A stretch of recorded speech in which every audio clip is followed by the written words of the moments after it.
वित्तीय लीवरेज एक ऐसा शब्द है जो सुनने में थोड़ा जटिल लगता है, लेकिन इसका अर्थ बहुत सरल है। जब हम किसी व्यवसाय या निवेश में अपने संसाधनों को बढ़ाने के लिए उधारी का उपयोग करते हैं, तो हम वित्तीय लीवरेज का सहारा लेते हैं। यह एक शक्तिशाली उपकरण हो सकता है, लेकिन इसके साथ जोखिम भी जुड़े होते हैं। मान लीजिए, आपके पास 1 लाख रुपए हैं और आप एक प्रोजेक्ट में निवेश करना चाहते हैं। अगर आप अपने पैसे का पूरा उपयोग करते हैं, तो आप केवल उसी राशि से लाभ कमा सकते हैं। लेकिन अगर आप 1 लाख के पता के को 12 लाख रुपए उधार लेते हैं और अपने पास के पैसे के साथ मिलाकर 2 लाख रुपए का निवेश करते हैं, तो आप अपने लाभ को दोगुना कर सकते हैं। यह है वित्तीय लीवरेज का जादू। लेकिन ध्यान रहे, जब आप उधारी लेते हैं, तो आपको ब्याज चुकाना होगा।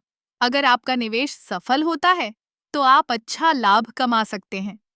लेकिन अगर चीजें आपके खिलाफ जाती हैं, तो आप अपनी पूंजी के साथ साथ उधारी भी चुकाने में फंस सकते हैं। इसलिए वित्तीय लीवरेज का उपयोग करते समय सावधानी बरतना बहुत जरूरी है। एक उदाहरण लेते हैं। मान लीजिए, आपने 2 लाख रुपए का निवेश किया और आपकी आय 10% है। इस पर आपको 20,000 रुपए का लाभ होता है। लेकिन अगर आपने 1 लाख रुपए उधार लिया और उस पर 10% ब्याज चुकाया, तो आपको 10,000 रुपए का अतिरिक्त खर्च करना होगा।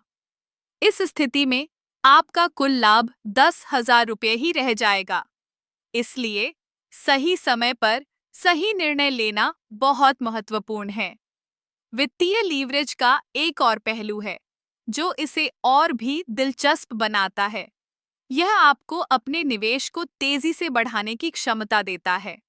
उदाहरण के लिए, अगर आप एक स्टॉक में निवेश करते हैं और वह स्टॉक तेजी से बढ़ता है, तो आप अपने निवेश का लाभ कई गुना बढ़ा सकते हैं। लेकिन अगर बाजार गिरता है, तो आपकी स्थिति भी खराब हो सकती है।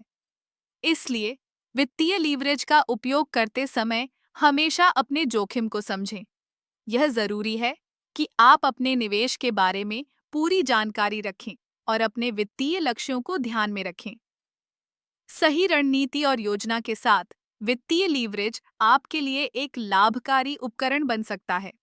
याद रखें, वित्तीय लीवरेज एक दोधारी तलवार है। इसे समझदारी से इस्तेमाल करें ताकि आप अपने वित्तीय लक्ष्यों को हासिल कर सकें और जोखिमों से बच सकें।